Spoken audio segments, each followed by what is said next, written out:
Señores, buenas tardes. Continuando con el desarrollo de las exposiciones, nos corresponde tocar el tema de bases administrativas. Deberíamos empezar por conceptualizar o por definir qué son las bases administrativas. Las bases administrativas se constituyen como un conjunto de reglas y condiciones elaboradas por la entidad y que le permitirán a la misma obtener la mejor propuesta para satisfacer sus requerimientos.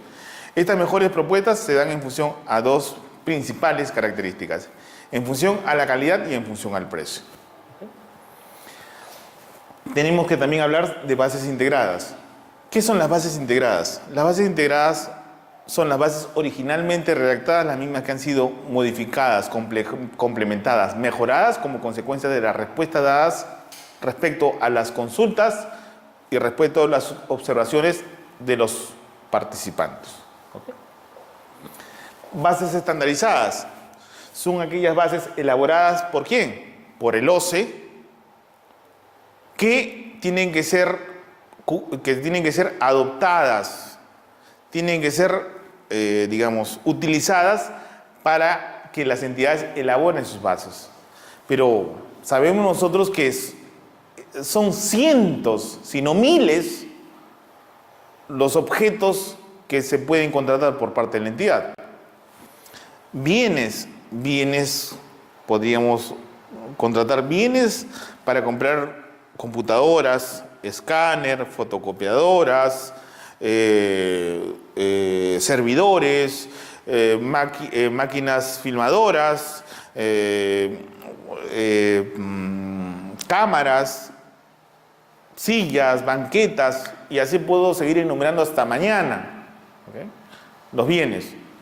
Cada objeto, cada bien tiene determinadas particulares y determinadas características. Por eso que las bases estandarizadas no pueden ser dadas en función al objeto de contratación. Se dan bases estandarizadas en función a los rubros, a los montos de contratación y a los tipos de procesos de selección. Así, por ejemplo, se encuentran en el OCE, en la página web del OCE, bases estandarizadas para lo que es bienes, para lo que es servicios y para lo que es obras. Y dentro de estos tres principales rubros, bienes a través de menor cuantía, a través de una adjudicación directa que puede ser pública o selectiva, a través de una licitación pública. Servicios, de igual forma, a través de una menor cuantía, a través de una adjudicación directa pública o selectiva, a través de un concurso público. ¿Ok? Entonces, es el esqueleto, deben entenderlo como si fuera el esqueleto de unas bases. Ese esqueleto va a ser modificado, complementado en función al objeto de contratación que yo tenga que convocar. ¿Qué aspectos regulan las bases? Los requerimientos del bien, servicio u obra que va a ser materia de contratación. También regula las reglas del procedimiento, cómo se va a llevar el proceso de selección y las reglas a las que deben, sujetarse las partes. No solamente los postores, sino también la entidad. Los derechos y obligaciones de las partes, tanto por parte de los postores como por parte de la entidad. Elaboración. Las bases las elabora la entidad, unilateralmente la entidad. Sin embargo, esa unilateralidad es condicionada, no es tan radical. ¿Por qué? Porque si tengo unas bases elaboradas por la entidad, esas bases elaboradas por la entidad pueden ser modificadas o complementadas como consecuencia de las consultas y de las observaciones. Y como ya sabemos, las consultas y las observaciones son presentadas ¿por quién? Por parte de los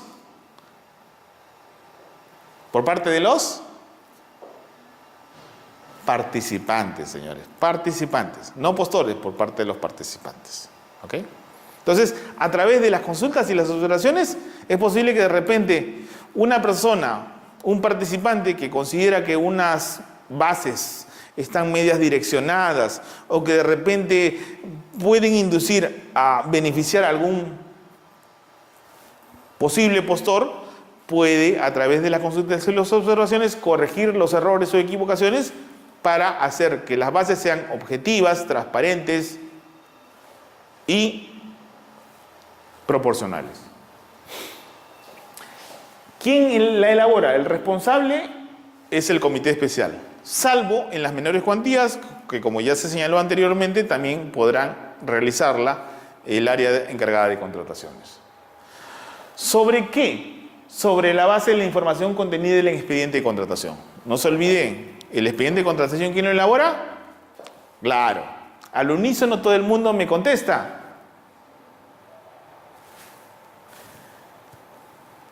El órgano encargado de las contrataciones. Para fines del Banco de la Nación, ¿quién es? Logista. También habíamos hablado de las normas contenidas en los reglamentos técnicos, normas técnicas o meteorológicas o sanitarias. No se olviden, en el tema, por ejemplo, de medicamentos, quien debe expedir ese tipo de autorizaciones de comercialización o de distribución por ejemplo, de medicamentos, es la DGMIT. En el tema de seguridad y vigilancia, quien tiene que autorizar, quien tiene que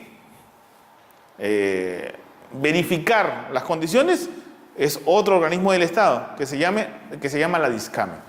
¿Okay? Detalle de las características. En el caso de bienes, tenemos que hablar con propiedad, tenemos que señalar las especificaciones técnicas. En el caso de servicios, los términos de referencia, y en el caso de obras, el expediente técnico. Estos requerimientos tienen que ser objetivos y congruentes, primando los criterios de razonabilidad y proporcionalidad. Ahora bien, estos conceptos que a algunos les parecen subjetivos, tenemos que implementarlos o tenemos que interpretarlos de la siguiente forma.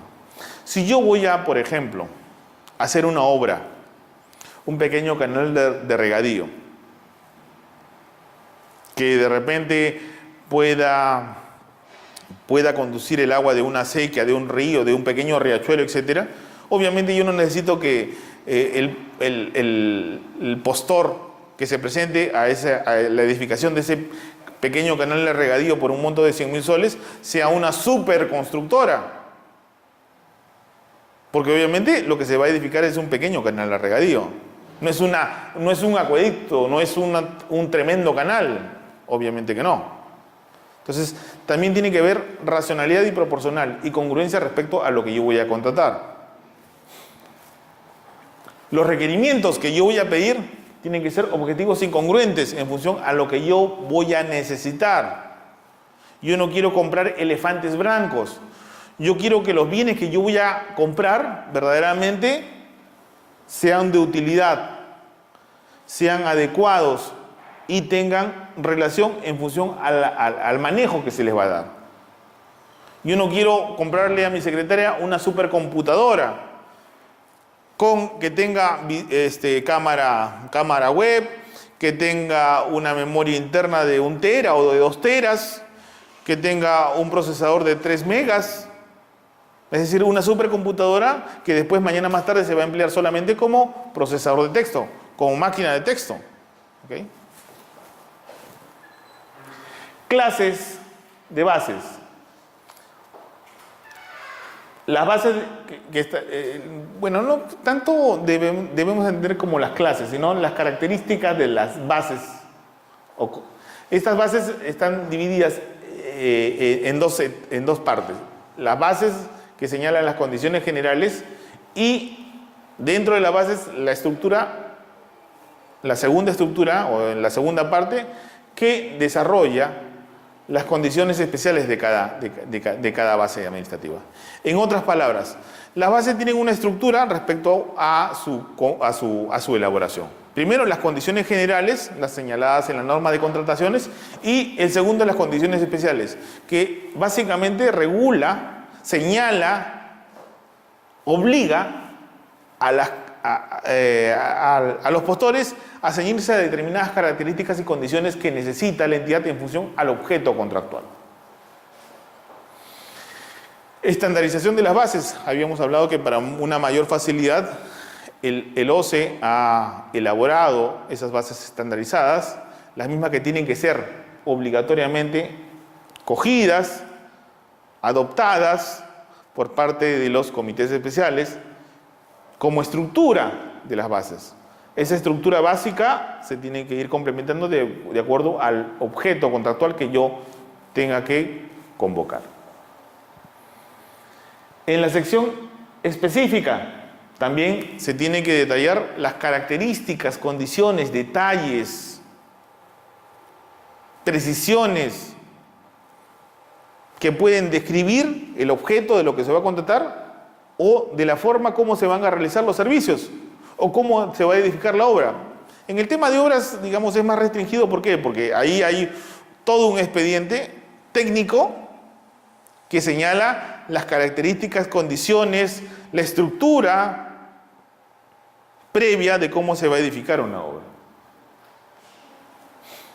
Método de evaluación y calificación de propuestas.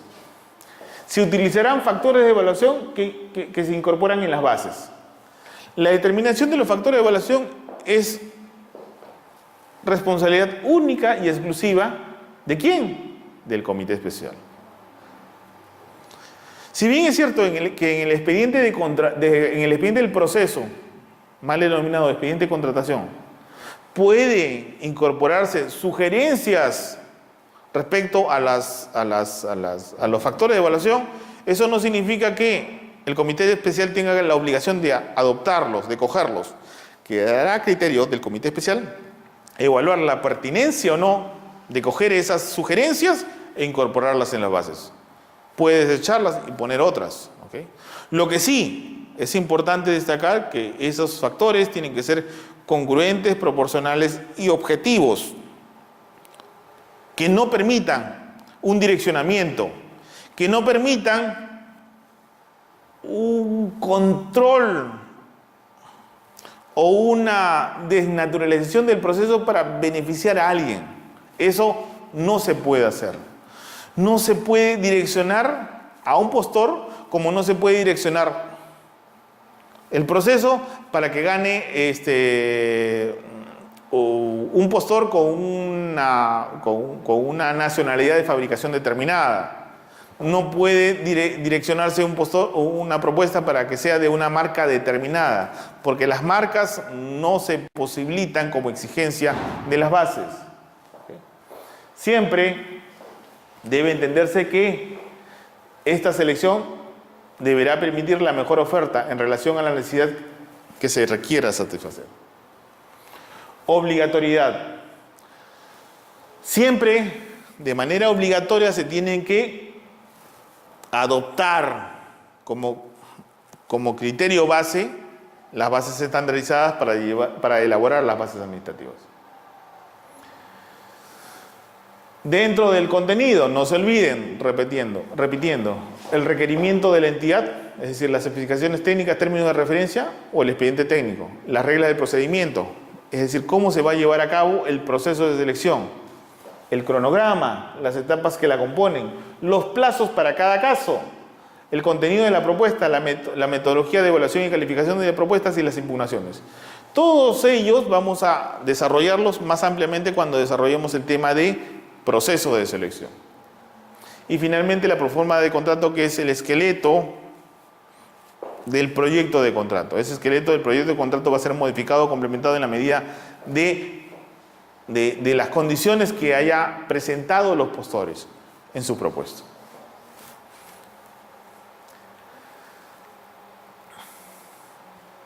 Establecimos el criterio en genérico. Ahora vamos a aterrizar esas generalidades, ese criterio de proporcionalidad, coherencia, razonabilidad en temas mucho más detallados, ¿ok? El primero, mecanismos que fomenten la más amplia participación de postores. La idea es que elaboremos unas bases teniendo o queriendo perseguir de que muchos postores se presenten al proceso de selección. La idea que debemos manejar siempre es la siguiente. Si yo yo posibilito, de acuerdo a los criterios que establezco en las bases, que muchos postores puedan presentarse garantizando calidad, garantizando la utilidad, garantizando las características que me han sido o que me está pidiendo el área usuaria, yo voy a tener mayores ofertas. Al tener mayores ofertas, hay mayor competencia. Al tener mayor competencia, se generan mejores precios y mejores condiciones. Ese es un poco el criterio que debemos manejar. Y para eso tenemos que ser, como gestores logísticos, creativos. ¿Ok? Eso, obviamente, se va a poder dar en función a la experiencia o, en algunos casos, los errores, aciertos de los funcionarios encargados de las contrataciones. El detalle de las características de los bienes, servicios y obras. Estas características, no se olviden, provienen ¿de dónde? Del área usuaria. Los plazos y mecanismos de publicidad. ¿Para qué? Para hacer que ese proceso sea lo más amplio, lo más publicitado, tratando de llamar a los potenciales postores para que se presenten en el proceso de selección. A mayor cantidad de postores, mayor competencia. A mayor competencia, la obtención de mejores precios y mejores condiciones. Definición del sistema o modalidad de seguir y el calendario del proceso de selección. Adicionalmente a ello, el método de evaluación y calificación de propuestas. Las reglas se establecen en las bases y las reglas establecidas por el comité especial tienen que estar objetivamente señaladas. Acá no se puede, no nos podemos dar el lujo de establecer criterios subjetivos para que de repente el funcionario que tenga a su cargo la evaluación, de manera discrecional, señale o conceda determinado puntaje. No es así. Tiene que todo el procedimiento de evaluación y calificación tiene que estar expresamente señalada en las reglas, en las bases. ¿Okay? La proforma del contrato, las fórmulas de reajuste. Obviamente habíamos hablado en la clase pasada de las fórmulas de reajuste. Básicamente son bienes o servicios influenciados por cotización internacional. Por ejemplo, los combustibles, el cemento, etcétera, que tienen una variación rápida en el tiempo. Allí, obviamente, necesariamente y casi obligatoriamente se tienen que incorporar las fórmulas de reajuste, porque si no, ningún postor se va a presentar a tu proceso de selección. El valor referencial, el puntaje mínimo de la propuesta técnica. Habíamos también hablado en la clase anterior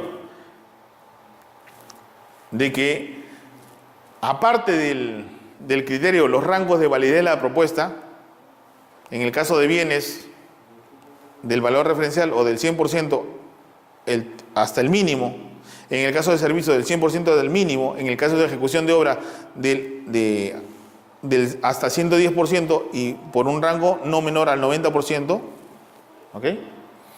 También tiene que relacionarse al puntaje mínimo para la propuesta técnica. En el caso de bienes y servicios se establece un puntaje mínimo que debe obtener la propuesta técnica para que se pueda abrir la propuesta económica. En el tema de evaluación y calificación de propuesta se presentan en dos sobres. El primer sobre es el sobre técnico. Y dependiendo del objeto de contratación tiene que obtener un puntaje mínimo de 80 o de 60 puntos.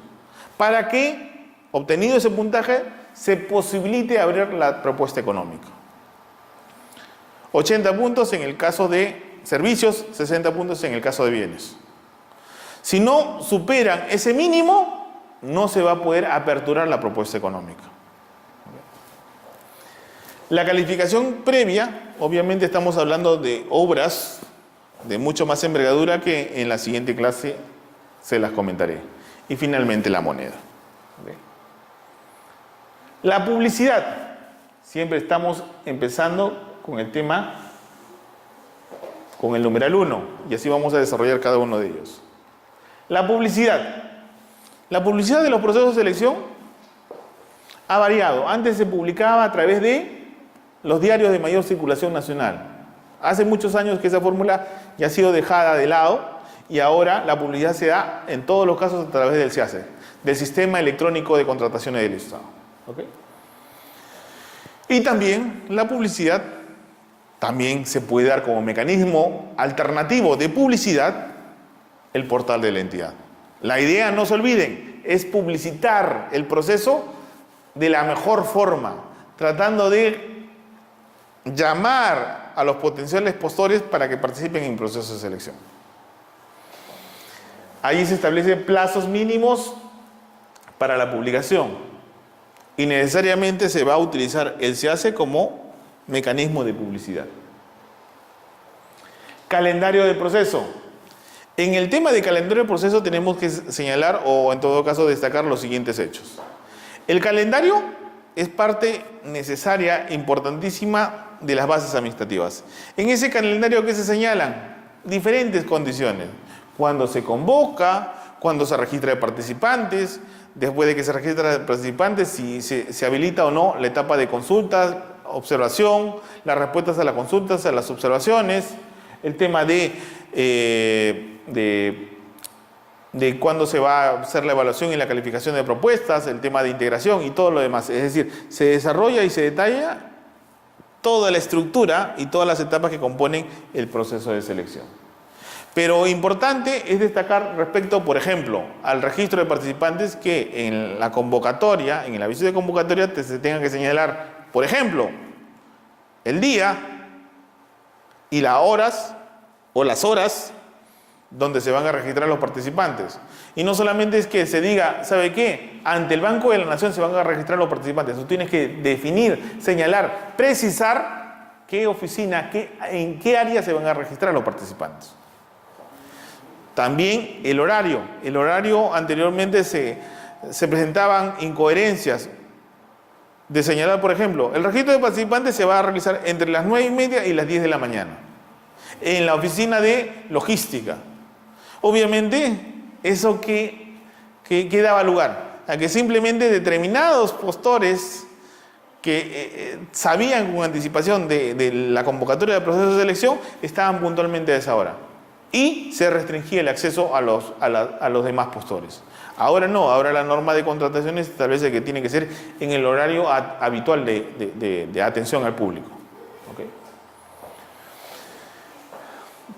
También se tiene que señalar dentro del calendario las probables nulidades, si se pudieran dar, y calendarizarlas. Fórmulas de reajuste, bueno, ya lo hablamos bastante bien en las clases anteriores. Bastaría simplemente precisar lo siguiente. No se olviden que cuando un bien o un servicio, principalmente, está influenciado por cotización internacional o tiene una variación permanente en el tiempo, hay que incorporar las fórmulas de reajuste. De no hacerlo, ten la seguridad de que ese proceso se va a declarar desierto porque ningún postor se va a presentar si no incorporas tu fórmula de reajuste. ¿Ustedes creen que los grifos, en el caso de que el Banco de la Nación contrate el suministro de combustible, va a ofertar un plazo, un precio fijo? No. Ahí la relación que tiene que hacerse es, oye, los combustibles varían constantemente, diariamente, prácticamente diariamente están variando los precios. Y lo que tenemos que garantizar es que si varía el precio, por ejemplo, en la refinería, en esa proporción se te reconozca para efectos de pagarte el combustible que te estoy consumiendo. Es lo lógico. Dato importante, no es posible reconocer o incrementar el precio en base a la sola declaración de que el precio ha variado. No es así. Tenemos que sustentarlo. ¿En función a qué? A variaciones, por ejemplo, en el caso de combustible, a las variaciones de precio que haya tenido la Pampilla, que haya tenido Conchán como refinerías que procesan el combustible. No olvidar, ¿ok? Guerra avisada no mata gente.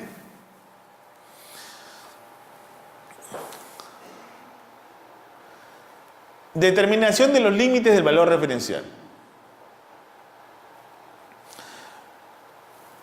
Desde primaria, coquito número 1, coquito número 2, nos han enseñado a nosotros que cuando una cifra tenga decimales, perdón, cifra entera y decimales, y esta cifra de decimales tenga 2 o más decimales, para efectos de la anotación numérica, siempre nos habían, enseñado de que si las cifras decimal tienen 3 o más decimales, hay que hacer el redondeo matemático. Y se señalaba en términos generales, si el tercer decimal es un número 5 o mayor de 5 hasta 9, se redondea el segundo decimal. Si el tercer decimal es una cifra menor a 5, llámese 4, 3, 2, 1, no se redondea el segundo decimal. ¿Ok? Ese es el redondeo matemático. Bueno, esa teoría que viene desde primaria y secundaria y de repente también en la universidad, bórrenla de su disco duro, borren el chip, reseteen su cerebro, porque eso no se aplica para el tema de contrataciones. ¿Ok? ¿Cuál es la regla que se aplica para el tema de contrataciones? Es la que les comento a continuación. Límite mínimo. Para establecer el límite mínimo del valor referencial debe consignarse hasta el segundo decimal inmediato superior. Es decir, una cifra entera y tiene decimales 1, 2, 3, 4, 5, 6. El número es 1.000.000, cifra decimal punto 1, 2, 3, 4, 5, 6. Del 1 al 6. Entonces, para establecer los límites de valor referencial se tiene que consignar hasta el segundo decimal. Pero el tercer decimal, ¿cuál es? De 1, 2, 3, 4, 5, 6, es 3. De acuerdo al criterio de, de redondeo matemático, si el tercer decimal es 3, no se redondea el segundo decimal. Sin embargo, eso no es aplicable para el tema de sanción, para el tema de contrataciones. La regla es la siguiente, debe consignarse hasta el segundo decimal inmediato superior. Si el tercer decimal, si el cuarto decimal, si el quinto decimal es un número del 1 al 9, hay que incrementar el segundo decimal. En otras palabras, para fines del ejemplo, es una cifra entera y el decimal es 1, 2, 3, 4, 5, 6, 7, 8, 9. ¿Ok? Hasta el 9. El tercer decimal vendría a ser 3, ¿cierto? Por el redondeo matemático no se tendría que redondear. Sin embargo, de acuerdo a la regla de contrataciones, basta que haya un número del 1 al 9 como tercer, cuarto, quinto, sexto, séptimo decimal para redondear el segundo decimal. No vale o no aplica si el tercer decimal es 2, 3, 4 o 5. Cualquier dígito del 1 al 9 que esté en el tercer decimal, cuarto o quinto, se redondea automáticamente el segundo decimal. La regla respecto al límite máximo es diferente. Debe consignarse hasta el segundo decimal sin incrementarlo, para fines del mismo ejemplo. Cifra entera y cifra decimal. Los decimales son 1, 2, 3, 4, 5, 6, 7, 8, 9. El tercer decimal, para fines del ejemplo, sería 3. Acá no se aplica el redondeo. En ningún caso. Simplemente se corta el segundo decimal y no nos interesa qué número esté a la izquierda de mi cifra decimal. No me interesa. ¿Ok? Otro ejemplo, en este segundo criterio. Tengo una cifra entera y una cifra decimal. Y tengo como cifra decimal 0.000000001. El 1 sale en el tercer dígito decimal. ¿Ok? Si tengo en el noveno dígito decimal el número 1 por acá, yo tengo que considerar ese 1, no, solamente corto al segundo decimal y no me interesa los decimales que estén a la izquierda. ¿Ok? Y esto se concluye de la siguiente forma. No importa si la cifra del milésimo es menor, igual o mayor de 5, que se aplica en el primer caso. En el segundo caso, no me importa si el tercer decimal cuarto, quinto decimal, es un número. Solamente se corta el segundo decimal y punto. ¿Okay? A continuación se les muestra ejercicios prácticos. Ejercicios prácticos para que ustedes vayan, digamos, desarrollando su expertise. Si me han entendido la explicación, para que vayan consignando en cifras numéricas los ejemplos. ¿Okay? Así, por ejemplo, no voy a poner las cifras numéricas, sino solamente el porcentaje. Referencia: adquisición de uniformes para el personal del Banco de la Nación. ¿Okay? Está dividido por dos ítems. En el ítem 1, el valor referencial es 14.906.05. El límite máximo, si estamos hablando de uniformes, estamos hablando de bienes. Y el límite máximo del valor referencial es el valor referencial, el 100%. No se puede presentar propuestas mayores al valor referencial. Por debajo no hay límite. Puede ser una propuesta al 20, al 30, al 40, al 50, al 70%. No hay límite por debajo. ¿Okay? Entonces, en función al porcentaje, será el 100% y como mínimo no hay límite mínimo. Así se les ha presentado varios casos para que vayamos, perfeccionando el criterio el criterio numérico para asignar los límites del redondeo del valor referencial. ¿Okay? Segundo ejemplo, el servicio de limpieza para la sede principal del Banco de la Nación. El valor referencial 2.657.973.44. Digital.44. El límite mínimo, no hay límite mínimo. El límite máximo tendría que ser el mismo monto. ¿Okay? Contratación para la elaboración de los estudios de factibilidad para la nueva agencia del Banco de la Nación en Pekín. Sin embargo, tenemos que evaluar bien el ejemplo. ¿Por qué? Algunos podrían decir, del Banco de la Nación en Pekín, estamos hablando de China, no, vamos a hacer una agencia del Banco de la Nación en China, no. Sin embargo, ahí, rayita, barrio chino cercado. Esa agencia está en el barrio chino, en el cercado de Lima. Hay que ver toda la premisa en forma conjunta. Pero eso no es tan importante, sino lo que tenemos que ver para establecer los límites mínimos y máximos. Lo que se tiene que evaluar es el objeto de contratación. ¿Qué tipo de objeto? ¿Es bienes, servicios o es obras? ¿O es consultoría? ¿Okay? Eso es un dato importante, importantísimo. Contratación de la elaboración de los estudios de factibilidad. ¿Es un bien o un servicio? Es un servicio, no un bien. Aun cuando se diga elaboración de estudios de factibilidad para la nueva agencia del Banco de la Nación, obra, no. Estamos hablando de estudios previos, estudios de factibilidad, servicios. Remodelación de la oficina principal del Banco de la Nación, servicios por un monto de 246.000 soles, perdón, 2.460.000 soles y en materiales 200.000 soles. Ahí creo que se nos pasó un cero, ¿no? Sí, se nos pasó un cero. Es 246.000 soles y materiales 200.000 soles. Valor referencial total son 446.000 soles. Acá lo primero que habíamos hablado anteriormente, siempre se tiene que evaluar el objeto de contratación en función a la mayor incidencia porcentual, en el tema de gastos. Si estamos hablando de la contratación de servicios por 246.000 y la contratación de bienes materiales de construcción por 200.000, ¿qué debemos convocar? ¿Un bien o un servicio?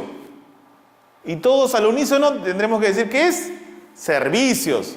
Servicios, porque el mayor componente porcentual está referido a servicios. Observaciones. ¿Qué son las observaciones? Debemos entender que las observaciones son cuestionamientos a la legalidad, al procedimiento, a la aplicación de la normativa de contrataciones y su reglamento. van a atacar el fondo del procedimiento. Un direccionamiento, una falta de proporcionalidad, una exigencia que no está enmarcada dentro de la norma, sino que va más allá. ¿Okay? ¿Quién tiene que pronunciarse respecto a estas observaciones? Podrá ser ¿quién? El OS. ¿Ok? No podrá ser, tendrá que ser el OS. Efectos de la elevación de las bases. Cuando se elevan las bases, significa que el comité especial ha tomado conocimiento de que el impugnante está en desacuerdo a la respuesta dada y solicita la elevación ¿a quién? Al órgano superior. De la misma entidad, no, al órgano superior. En este caso, al OCE, como órgano rector encargado de las contrataciones, para que el OCE se pronuncie respecto a esas observaciones. Ya no va a ser la entidad, va a ser el OCE quien tenga que analizar el cuestionamiento y pronunciarse. Dato importante, cuando el OCE asume conocimiento respecto a las observaciones, no se limita a lo que es materia de cuestionamiento, a lo que es materia de observación, no, sino que hace un análisis, una evaluación integral de todas las bases, integral de todas las bases. No se limita a lo que es materia de observación, no. Allí la norma lo obliga al OCE a verificar todas las condiciones de las bases. De repente te observaron por un extremo, sin embargo, en función a esa facultad que la norma le obliga al OCE, tendrá que hacer una revisión completa de las bases. ¿Okay? Para esto, obviamente, el OCE tendrá que solicitar todos los actuados a la entidad y la entidad tendrá que estar obligada a remitirlo. ¿Cuál es el procedimiento? Es sencillo. Una vez que se presentan las observaciones, tienen que, digamos, adjuntarse el pago correspondiente, la tasa correspondiente por derecho de elevación de observaciones al OCE. Y con ese pago, la entidad tendrá la obligación de remitir todos los antecedentes. Bueno, la integración ya lo hemos hablado en muchas oportunidades. La integración debemos entenderla como las bases originales, redactadas por el comité especial, las mismas que han tenido que ser modificadas como respuesta a las respuestas dadas por parte del comité especial. O también a las respuestas dadas como parte de las observaciones y el pronunciamiento ¿de quién? Del OCE. Para ser más específico, dentro del OCE, quien se pronuncia respecto a las observaciones es la Dirección de Supervisión del OCE. Importante, el comité especial no podrá continuar con la tramitación del proceso de selección si no ha publicado las bases integradas en el SEACE, bajo sanción de nulidad. Es un error común, señores, es un error común que no se integren las bases adecuadamente, que se coge el archivo de las bases originales y se replique y se cuelgue nuevamente las bases originales. Otro error común, que de repente las bases han sido observadas, pero simplemente se hace caso omiso y se cuelga la versión anterior. O inclusive, y el más común, aun cuando no le parezca lógico y real, si no ha habido observaciones, no se han presentado observaciones, lo que corresponde por parte del comité especial es que el archivo de las observaciones originales, de las bases originales, tengan que ser nuevamente numerado, tengan que ser denominado como bases integradas, aun cuando el contenido sea idéntico, y nuevamente colgarse. Pero siempre debe haber una diferenciación en el rótulo, bases y bases integradas. Oye, pero el contenido es lo mismo. Sí, pues, pero tenemos que rotularlo adecuadamente. Si no lo hacen así, podría dar lugar a una causal de nulidad. Presentación de las propuestas. Cuando se presentan las propuestas, habíamos hablado de que se presentan en dos sobres, sobre técnico y sobre económico. En el caso de subasta inversa, sobre de habilitación y propuesta económica. ¿Okay? En los demás casos, sobre técnico y sobre económico. Cuando se presenta el sobre técnico, te tiene que acreditar también la representación, en el caso de que se presente un postor, persona jurídica. Acreditar la vigencia del poder y, de ser el caso, la carta poder si esa empresa está representada por un apoderado. La propuesta económica, el sobre técnico tiene que presentarse en tantas copias como integrantes de los comités especiales hayan. En este caso, obviamente, se tienen que presentar 3 copias de la propuesta técnica y una sola, la original, de la propuesta económica. Subsanación de las propuestas.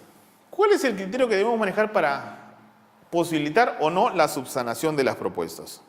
El criterio que debemos manejar para posibilitar o no la subsanación de las propuestas es el siguiente.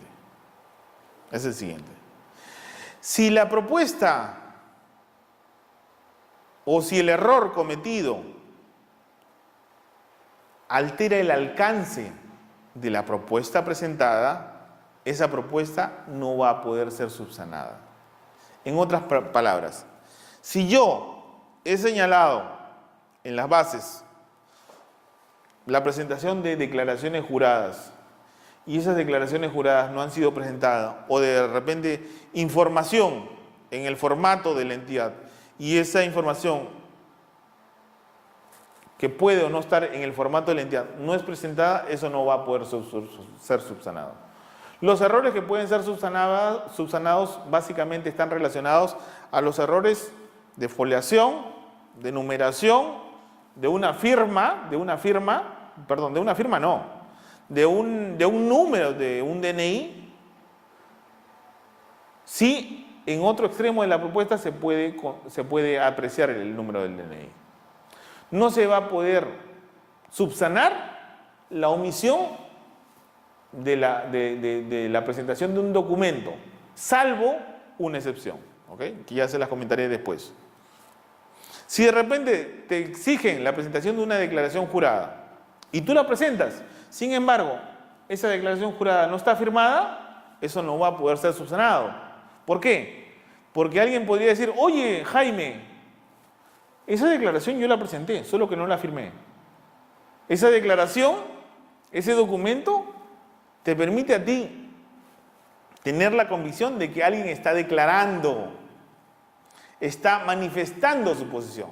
Pero si esa declaración no es firmada, simplemente no hay manifestación. Y ese documento no podrá ser subsanado. Ahora, equivocado o no, particularmente creo que es un criterio equivocado, que se ha adoptado a partir del 20 de septiembre del anteaño pasado, es que cuando no se presente un documento expedido por autoridad pública del Estado en la propuesta técnica, el comité especial tendrá que darle una oportunidad, una posibilidad para subsanar la propuesta, concediéndole el plazo de hasta 2 días para que la subsane. Pero estos documentos emitidos por autoridad pública nacional o un privado en ejercicio de su función pública tienen que tener la fecha de expedición con una fecha anterior a la fecha de presentación de las propuestas. Es decir, nadie puede subsanar la omisión de este documento emitido por autoridad pública nacional o un privado en ejercicio de la función pública con la fecha posterior al acto de presentación de las propuestas. Porque eso significaría que no has presentado tu documento y después has ido a tramitar la expedición de ese documento. Se entiende de que acá simplemente lo que ha pasado es que se ha olvidado ese documento, que lo tiene, pero en la oficina, y que le conceden el plazo de 1 o 2 días para que los traiga y lo presente. Ese documento tiene que estar expedido la fecha de, su expedición tiene que ser anterior a la fecha de presentación de propuestas. Aprobación de las bases. Quien tiene que aprobar las bases es el titular de la entidad, la máxima autoridad administrativa de la entidad, o en quien ésta haya delegado esa función. Porque como cientos de facultades delegables, esta es una más. Es una facultad más delegable. La aprobación de las bases. Esta aprobación tendrá que ser por escrito. Por escrito. Y procede la delegación. Cuando hablamos por escrito, más de uno me preguntaba, Jaime, ¿se puede hacer mediante resolución? ¿Se puede hacer mediante memorándum? ¿Se puede hacer mediante oficio? ¿Mediante carta? ¿Mediante qué documento? ¿Cuál es el documento válido? Puede ser cualquier documento. Claro que la carta o el oficio tiene otra naturaleza distinta. El oficio se remite normalmente a otras entidades, pero internamente lo que correspondería es la emisión de un memorándum, no de una carta ni de un oficio, sino mediante un memorándum interno, porque es una comunicación de un órgano a otro órgano dentro de la entidad. ¿Puede ser mediante resolución? También puede ser mediante resolución. Si el titular de la entidad los actos los plasma a través de resoluciones, podrá ser mediante resolución. No hay ningún impedimento. Pero en todos los casos esa resolución no, queda a criterio de la entidad. Inclusive, normalmente las menores cuantías lo que se hace es lo siguiente. Tiene las bases en una menor cuantía, lo que hace el área, los comités especiales o el área encargada de contrataciones es confeccionar un sello, coloca el sello en las bases y señala aprobado, la firma, el nombre y la fecha. Y basta. Se hace por escrito. Y no necesitas otro documento. Normalmente eso se da en las menores cuantías. Contenido de la propuesta. En la propuesta tenemos que destacar o señalar dos tipos de documentos. Documentos obligatorios o documentos facultativos. Los documentos obligatorios se dan para acreditar el cumplimiento de las obligaciones legales y los requerimientos técnicos mínimos. Es decir, cuando hablamos de requerimientos técnicos mínimos, tenemos que hablar de especificaciones técnicas o términos de referencia. ¿Ok? Y si no se cumple, lo que corresponde de manera automática es que se descalifique la propuesta. Los requerimientos técnicos mínimos no son negociables, no son subsanables, no son justificables. No se cumplen, simplemente hay que descalificar la propuesta. Oye, de acuerdo a los requerimientos, yo he consignado en mi computadora que tienen que tener 3 puertos USB. 3 puertos USB. Pero la propuesta que me han consignado es que tiene 2 puertos USB. Pero un puerto USB o no, ahora hay otros aditamentos que ingresan un puerto USB y se pueden, de ese puerto, ubicar 4 puertos USB. Y simplemente es un ganchito o un conector adicional, que también el postor se compromete a suministrar el costo y a entregarlo conjuntamente con el bien. Moment, please. Si tú has consignado de que el equipamiento, la computadora, tiene que tener mínimo 3 puertos USB, los tiene que tener así de sencillo, requerimientos técnicos mínimos. Eso no es negociable, no es interpretable. Si mañana más tarde te dicen, no, tengo 2 puertos USB, pero acá tengo un múltiple de puertos USB, que tú lo conectas y ahí tienes 5 puertos más. Tú estás definiendo las características de la computadora, no de las complementaciones a la computadora, no de las compatibilidades a la computadora. ¿Okay? Y los documentos facultativos, que permitirían acreditar también la propuesta técnica. Sin embargo, su omisión únicamente dará lugar ¿a qué? A la omisión respecto al puntaje asignado. Método de evaluación y calificación de las propuestas. Los requisitos, en términos generales, tienen que ser objetivos, congruentes, razonables y proporcionales. Y respecto al contenido, tenemos que evaluar los requerimientos técnicos mínimos, los factores, los puntajes asignados, la forma cómo acreditar la información y el criterio empleado. Estos se dan en términos generales. Requisitos objetivos. ¿De acuerdo qué? Oye, yo quiero una computadora con determinadas características y en función a las características se admite la propuesta. Yo quiero señalar factores de evaluación, condiciones que mejoran u optimizan la calidad de lo que se va a ofrecer. Pero para cada factor de evaluación yo tengo que decir qué puntaje le voy a asignar. Esos puntajes no se pueden repetir, no se pueden traslapar, no se pueden superponer. ¿Okay? Ahora, tenemos que también hablar un poco sobre los factores de evaluación. Con independencia del concepto que la norma señala respecto a los factores de evaluación y que, por cierto, son bastante técnicos, en términos muy sencillos, en la medida en que estamos dando esta clase para los funcionarios, principalmente de las operaciones o las oficinas de informática y similares, vamos a dar una explicación muy sencilla de los factores de evaluación.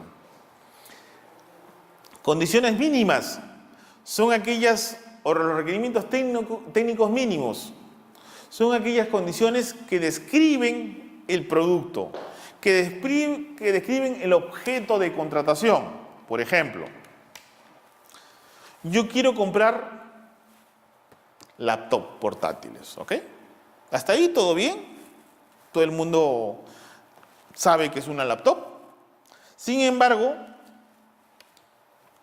yo tengo que no solamente describir lo que yo quiero como requerimiento, como área usuaria. Yo quiero una computadora portátil, laptop, de color negro, con 3 puertos USB, con una pantalla LCD de 14 pulgadas, que tenga una cámara web, que tenga ranura para lectora de micro CD, que tenga conexión a internet, que tenga lectora de DVD con grabador, que de repente tenga una batería recargable de níquel, de ion o de otro material. ¿Qué más? Que tenga un procesador, la rapidez del procesador de 2 megas, que tenga una memoria interna de 1 tera, ¿okay? Y que de repente también tenga un mouse inalámbrico o no. ¿Okay? Condiciones mínimas, condiciones que describen el producto. Pero las condiciones mínimas no se limitan a la descripción del producto, sino también a las condiciones adicionales. Yo necesito que los funcionarios no solamente, no necesito comprar simplemente la computadora. Yo también necesito condiciones, por ejemplo, respecto a la capacitación. Yo necesito también que me den capacitación en el funcionamiento y en el uso de este tipo de computadoras de 3 meses o de 6 meses.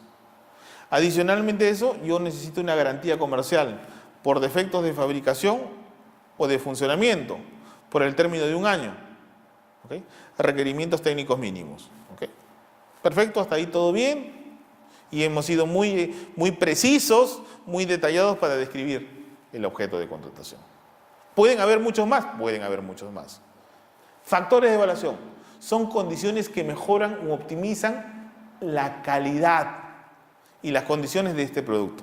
De este producto, no otro, de este producto. ¿Cómo qué? Oye, yo he pedido 3 puertos USB.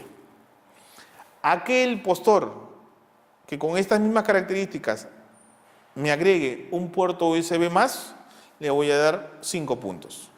Al que me agregue 2 puertos USB más, le voy a dar 10 puntos. Si de repente me interesa que tengan más puertos USB. Aquel postor que me señale o me detalle o me ofrezca una batería adicional de repuesto, le voy a dar 5 puntos más. Aquel que me dé otra batería de repuesto, le voy a dar 10 puntos más. Aquel que me dé un maletín portátil que me permita cargar esta computadora, le voy a dar 2 puntos más. Es decir, condiciones que mejoran u optimizan el producto sin desnaturalizarlo. Yo no puedo señalar como factor de evaluación a un postor que aquellos que me regalen una laptop de 10 pulgadas adicionales, le voy a dar un puntaje. Porque eso es otro objeto contractual. No es la computadora. Si lo que tú quieres es las computadoras pequeñas, las de 10 digamos, pulgadas, estás pidiendo otro requerimiento. No olvidar. Si de repente quieres software para el funcionamiento de esta computadora, es otro objeto, es un servicio complementario, es un software. No es la máquina, no es el bien, sino es el servicio complementario. ¿Okay? ¿Lo puedes hacer en un proceso de selección? Lo puedes hacer en un proceso de selección. No solamente quieres la computadora, sino también el software complementario. ¿Okay? Espero que haya quedado claro un poco la explicación de los requerimientos técnicos mínimos y los factores de evaluación. Si hubiera alguna pregunta, por favor, no hay problema. En la clase de este viernes me lo comentan y lo discutimos y lo evaluamos. Contenido de la propuesta técnica, obligatorios o facultativos, solo que acá ya con más detalle se señalan cuáles podrían ser los documentos que tienen que ser presentados por parte de los postores. Por ejemplo, en el tema de la propuesta técnica, la copia del RNP, del Registro Nacional de Proveedores. No olviden que todos los postores que quieran participar en un proceso de selección por montos mayores a 3 OITs, obligatoriamente tienen que estar inscritos en el Registro Nacional de Proveedores que funciona dentro del OS. ¿Okay? La declaración jurada de sujeción a las reglas, que no tiene impedimentos para presentar las propuestas, que la información es veraz y el tiempo de validez de la oferta que está presentando. También, dependiendo del caso, dependiendo del proceso de selección, la declaración jurada para acreditar los requisitos técnicos mínimos, que puede ser mediante declaración jurada o puede también ser mediante unos documentos. La promesa de consorcio en el caso de que las propuestas se presenten en forma consorciada. Los documentos facultativos que podrían ser presentados es el certificado de REMIPE, si el postor o si el consorcio está constituido por pequeñas o microempresas. Y que, en el caso de que empaten, le daría la posibilidad para adjudicarse la buena broma. Y los factores de evaluación. Respecto a la propuesta económica, tiene que señalarse la propuesta económica y esa propuesta económica tiene que incluir todos los cargas, gravámenes, tributos y portes. ¿Okay?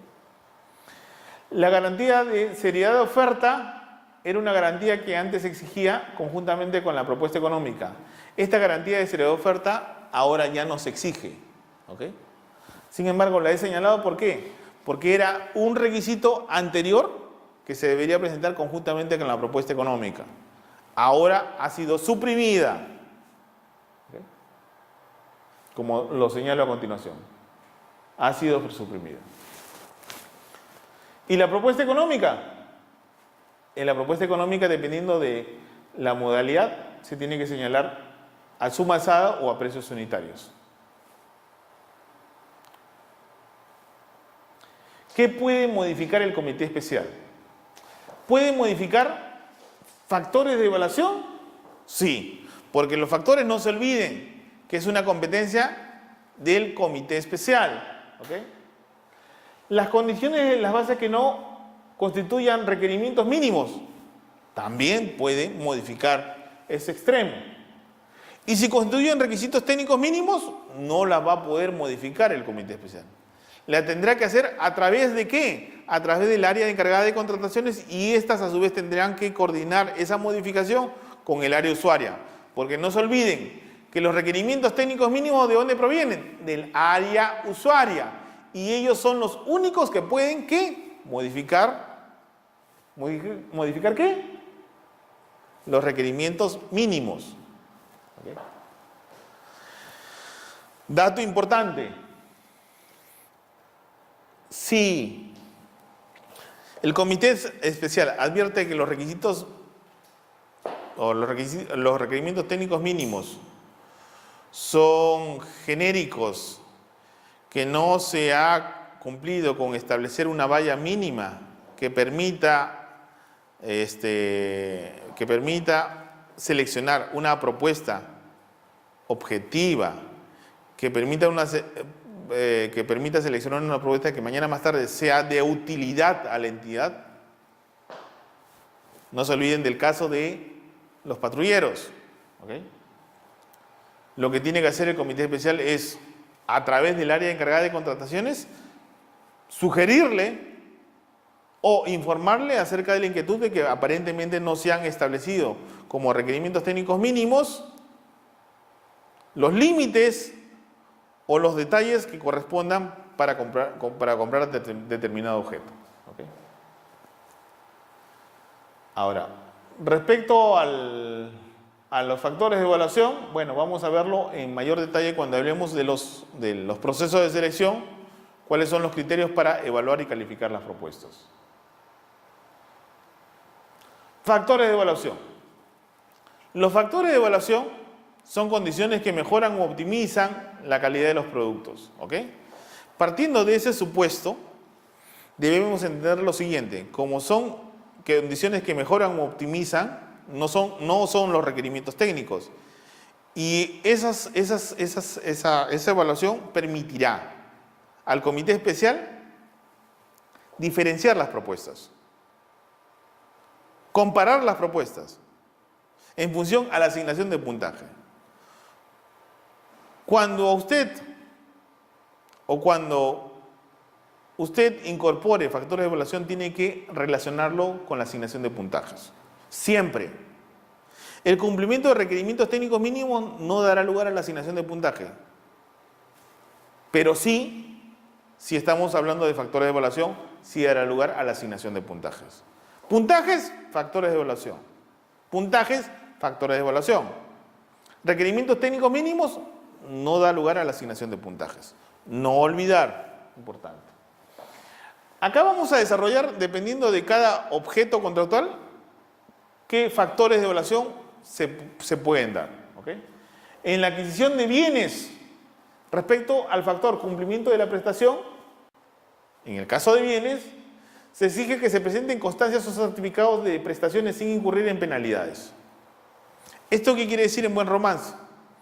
Un nuevo factor incorporado ya hace 3 o 4 años, 3 o 4 años, está referido al cumplimiento de la prestación. El cumplimiento de la prestación tiene como finalidad lo siguiente: al Estado no le importa contratar con proveedores a los cuales se les haya tenido que suplicar e implorar que cumplan con el contrato con el Estado. Que de repente sea un contratista que ha firmado un contrato con el Estado y ha tenido 1000 problemas en el contrato con el Estado. Que se le ha tenido que cursar innumerables cartas notariales para que cumpla con el contrato, que se haya atrasado sin justificación, que haya tenido errores, falencias económicas, que haya tenido N circunstancias. No, al Estado le importa un proveedor que verdaderamente haya cumplido con sus obligaciones en los plazos determinados y que no se les haya aplicado las penalidades. Eso, ¿cómo podemos diferenciarlos en un proceso de selección que es aplicable para bienes, servicios y obras? A través de la incorporación ¿de qué? Del factor de cumplimiento de la prestación.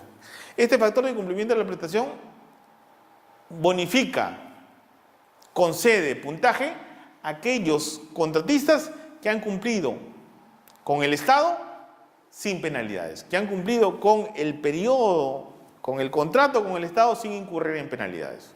¿Okay? Ahora, respecto a ello, se puede exigir una experiencia.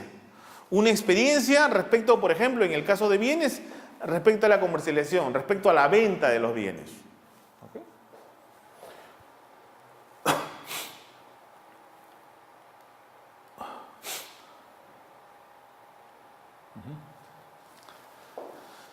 Siempre no podemos ser creativos, proactivos, ni nada que se le parezca.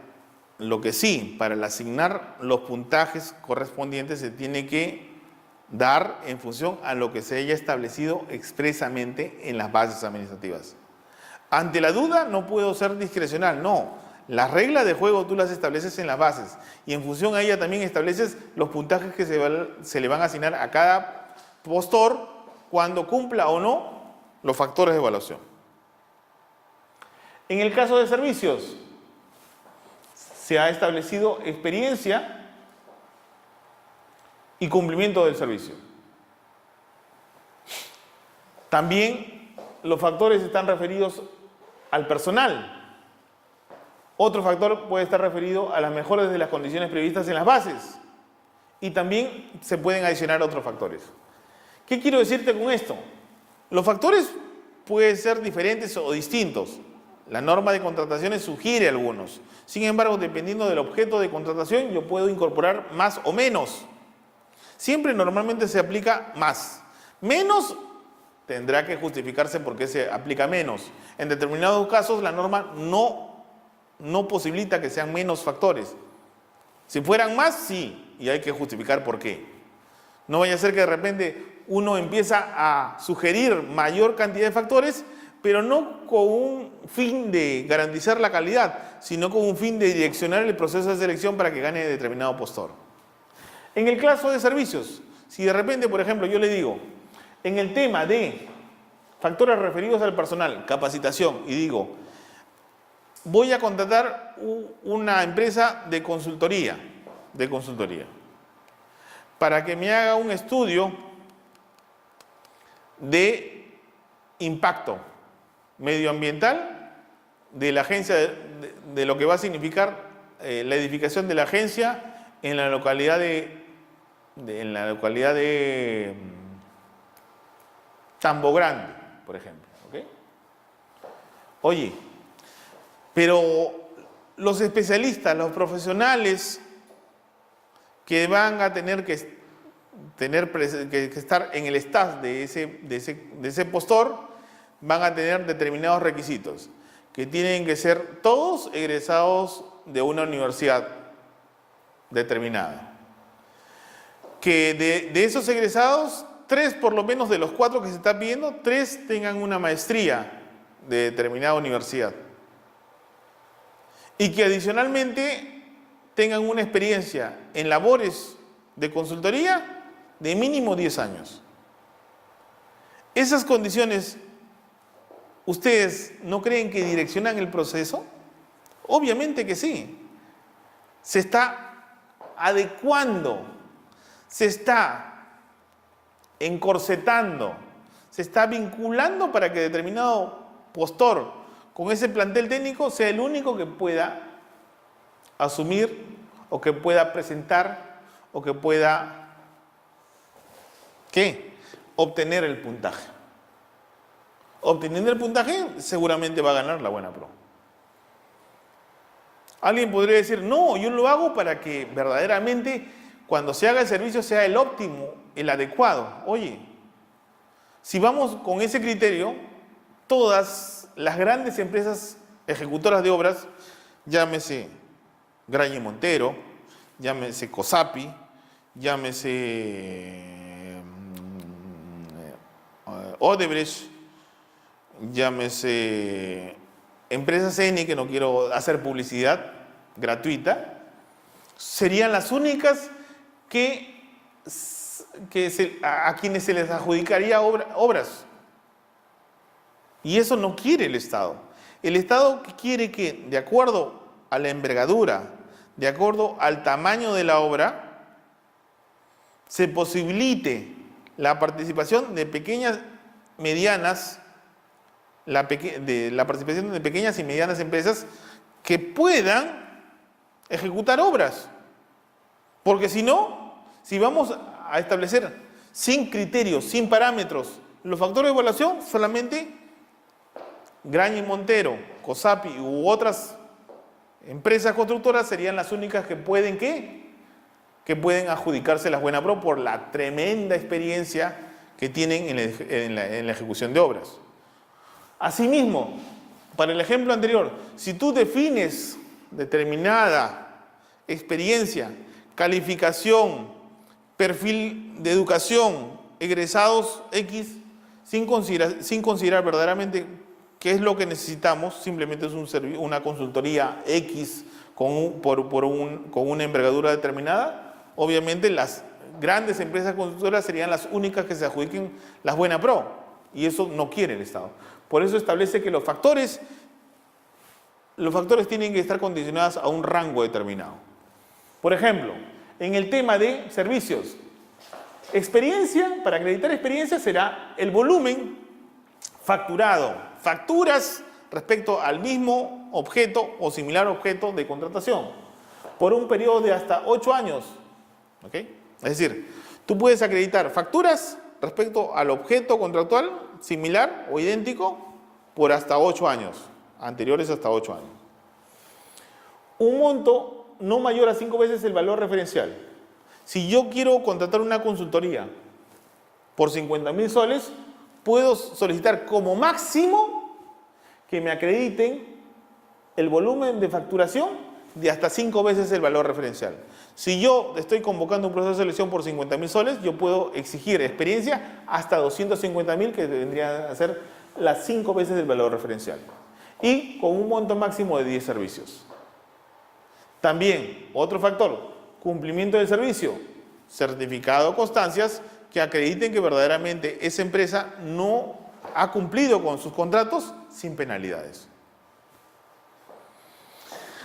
Respecto a las mejoras a las condiciones previstas en las bases, dato importante. Mejoras. Tú, para considerar mejoras en tu propuesta, tienes que saber qué son mejoras. Si tú no sabes exactamente conceptualizar, no sabes describir qué es lo que tú entiendes mejoras, mejor no lo pongas. ¿Por qué? Porque puede ocurrir lo siguiente. Imagínate tú. Tú quieres contratar el servicio de seguridad y vigilancia. Y como un criterio, como un factor, señalas aquellas propuestas que me presenten una mejora más, se le va a dar 5 puntos. Aquella que me presente 2 mejoras más, 10 puntos. Aquella que me presente 3 mejoras más, 15 puntos. Y tú dices, siendo, según tu parecer, muy objetivo, las mejoras están referidas a los planes de trabajo. Ah, ya. ¿Qué planes de trabajo?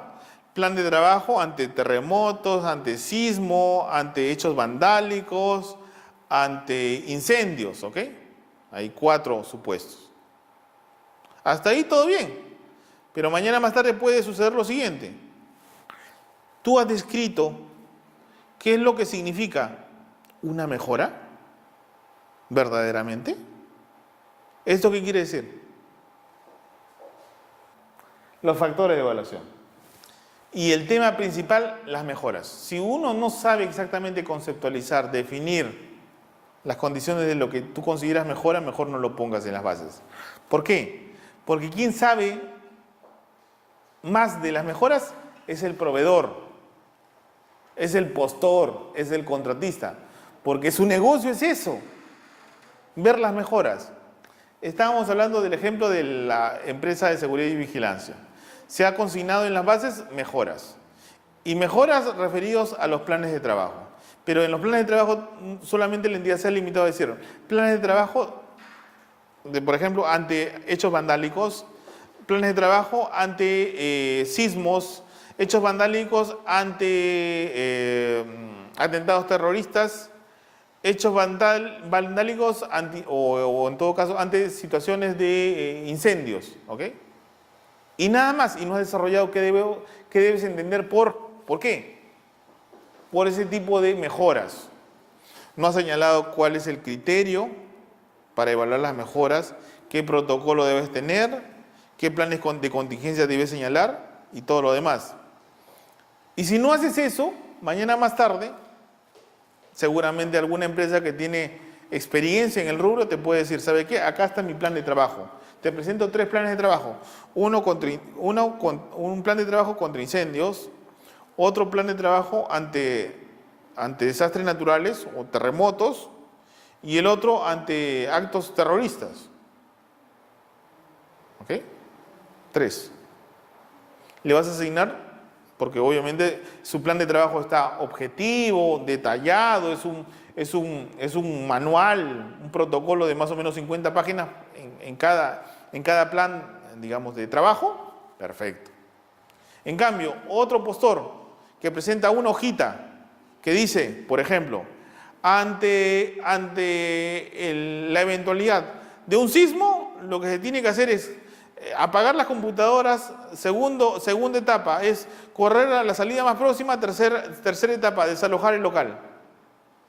Es un protocolo de media hoja, rotulado como plan de trabajo. Y si tú no has señalado qué es lo que para ti debe constituir un plan de contingencia, un plan de trabajo, tendrías que asignarle el mismo puntaje a esa propuesta, mejora completa, como a este panfleto de una hoja que señala exactamente 3 o 4 cosas. Entonces, importante, si tú no sabes exactamente definir, conceptualizar, establecer el protocolo de lo que tú consideras mejora, mejor no lo señales, porque te puedes meter en un tremendo problema y puedes caer en subjetividades al momento de asignar puntaje. ¿Ok? A ver. En el tema de consultoría, ya no es 8 años. En el caso de bienes y servicios, habíamos hablado de que es, ¿cuánto? Hasta 8 años anteriores al momento de la convocatoria. Es decir, el volumen de facturación se debe computar desde la fecha de convocatoria hasta 8 años anteriores. ¿Ok? En el caso de servicios de consultoría, es del momento de la convocatoria hasta 15 años, se amplía el rango. ¿Ok? Hasta 5 veces el valor referencial, de igual forma que en el caso de bienes y servicios, también 5 veces. Y hasta 10 servicios. En el caso de bienes, ¿cuánto era? 20. En el caso de servicios, era 10, igual que acá. Experiencia en la actividad y experiencia en la especialidad. Ahora, el tema de experiencia es algo que, digamos, si te lo conceptúo, de repente no lo vas a entender muy fácilmente. Experiencia en la actividad y experiencia de la especialidad te lo voy a explicar con un ejemplo muy práctico. Cuando tú requieres contratar servicios especializados, no basta que de repente tú quieras contratar servicios, por ejemplo, de limpieza. Porque necesitas en determinados servicios de limpieza una labor mucho más técnica, mucho más profesional, con un protocolo particular. No es lo mismo así contratar los servicios para una limpieza de un gobierno regional, de un gobierno local, que contratar los servicios de limpieza para un hospital. ¿Por qué? Porque no es lo mismo limpiar una alcaldía, no es lo mismo limpiar una presidencia regional o el local de la presidencia regional que limpiar un hospital. ¿Por qué? Porque en el hospital, por las características, por las condiciones, por los ambientes, por el manejo de materiales de desechos, donde hay un sinnúmero de enfermedades, obviamente en un hospital hay miles de enfermedades que están en los ambientes, necesitan de un protocolo, necesitan de una pericia determinada para el desecho de este tipo de servicio de limpieza. Y en ese sentido, allí se establece un doble criterio de evaluación: experiencia en la actividad y experiencia en la especialidad. Experiencia en la especialidad va en función a la especialidad que tú necesitas para coberturar, para asumir, para brindar esos servicios especializados. ¿Ok? Y eso dependerá ya del comité especial. Si quiere considerar experiencia en la actividad o experiencia en la especialidad. En determinados casos se considera experiencia en la actividad y experiencia en la especialidad. O puede ser una experiencia solamente en la actividad y otra experiencia en la especialidad. No es lo mismo, ojo, no es lo mismo limpiar una municipalidad que limpiar un hospital. No es lo mismo limpiar un colegio que limpiar, por ejemplo, la central térmica de Guaycoloro. No es lo mismo limpiar el hospital del niño que limpiar un colegio mayor. No es lo mismo. ¿Okay? En este caso de la especialidad, el rango sube hasta 10 años y hasta 2 veces el valor referencial, con un número máximo de 10 servicios. ¿Okay? También, ¿qué otros factores se pueden acreditar? Respecto al personal propuesto, respecto a las mejoras en las condiciones previstas en las bases, referido a los factores referidos al objeto de la convocatoria, referido al cumplimiento del servicio. No se olviden, el cumplimiento del servicio básicamente está vinculado ¿a qué? ¿A qué? A que haya cumplido el contrato administrativo sin penalidades, sin aplicarse penalidades. Me preguntan muchas veces, Jaime, pero yo ¿cómo puedo dar fe de un certificado expedido por el jefe de administración donde me dicen, ¿sabe qué? Usted ha cumplido con su contrato, sin penalidades? Y otro postor dice, no señor, ese certificado es falso, ha sido expedido de favor, porque se conocía con el administrador. Porque yo sé que esa empresa ha sido sancionada con una penalidad económica. E inclusive, no solamente ha sido sancionada, sino también se le ha resuelto el contrato. Y acá está la documentación. Frente a ese hecho, hay que cotejar la información. ¿Dónde? En el momento en que se están evaluando las propuestas y descalificar al postor. Y no solamente descalificarlo, sino también informar al tribunal para que el tribunal lo sancione. Por haber adulterado, por haber presentado una documentación falsa. En el caso de obras, la experiencia en obras en general se da en los contratos ejecutados ya no en 5, ya no en 8, sino hasta en 10 años. Y el monto de las contrataciones hasta 5 veces el valor referencial. También se acredita un similar factor, experiencia en obras similares, ejecutadas en los últimos 10 años por un monto máximo acumulado equivalente al 15% del valor referencial. Experiencia en obras generales, un factor, y experiencia en obras similares. Cuando hablamos de experiencia en obras similares estamos hablando, por ejemplo, si se va a edificar un puente, experiencia en la ejecución de puentes. Si se va a contratar la ejecución de vías, carreteras, obras similares. Y finalmente, factores referidos al personal propuesto. El personal propuesto tiene que ser proporcionales y congruentes al objeto de contratación. El cumplimiento de la ejecución en obras también. ¿Okay? Esos cumplimientos en la ejecución de obras se acreditarán mediante la presentación de certificado de constancias que hayan sido culminados los contratos sin penalidades. Puntaje técnico. Como ya les señalé, para pasar a la evaluación económica, el puntaje técnico en el caso de bienes y servicios tiene que alcanzar un puntaje mínimo de, ¿cuánto? 60 puntos. Y en el caso de servicios y consultoría de obras, tiene que alcanzar un puntaje mínimo de 80 puntos. El tema de la calificación previa se da cuando estamos convocando un proceso de selección por montos mayores a 25.000 UITs. Cuando se convoca un proceso de selección por montos mayores a 25.000 UITs, allí sí la entidad puede hacer un proceso de precalificación técnica. ¿Por qué? Porque la entidad no se va a tomar el trabajo de convocar un proceso de selección que se presenten 10 o 15 postores, de esos se tengan que calificar y desechar 10 o 5 propuestas, que le genera un tremendo trabajo. Por eso hace una precalificación en función a los montos. Imagínense la cantidad de plata. Son 3.000, ¿cuánto? 750 multiplicado por 25.000 UITs. Imagínense la cantidad de millones. ¿Okay? Entonces, se hace una evaluación, una pequeña lista, entre comillas, corta, y en función a ello es que se realiza el proceso de selección. Proforma de contrato. Ya habíamos hablado de qué es la proforma de contrato. Es la proforma que se incorpora en las bases administrativas. En ella se tienen que señalar las características, el precio, objeto, calidad y condiciones ofrecidas. Las garantías, las resoluciones de contrato. Y en el caso de obras, también se tendrá que añadir el cronograma de ejecución de obras, los desembolsos que se van a poder dar al contratista y el expediente técnico, que es el insumo básico para edificar una obra.